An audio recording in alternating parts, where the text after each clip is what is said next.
ကောင်းမညပါနော်ဒီနေ့တော့တာဝန်နေပြီးဆုံးလို့အိတ်ချင်ရောက်လာပါပြီ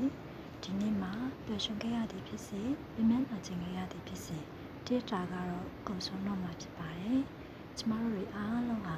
24နာရီဆိုတဲ့အချိန်ကိုညတာစွာရရှိကြပါတယ်ပျော်သည်ဖြစ်စေဝမ်းနည်းထိခိုက်ရသည်ဖြစ်စေဒီနေ့တော့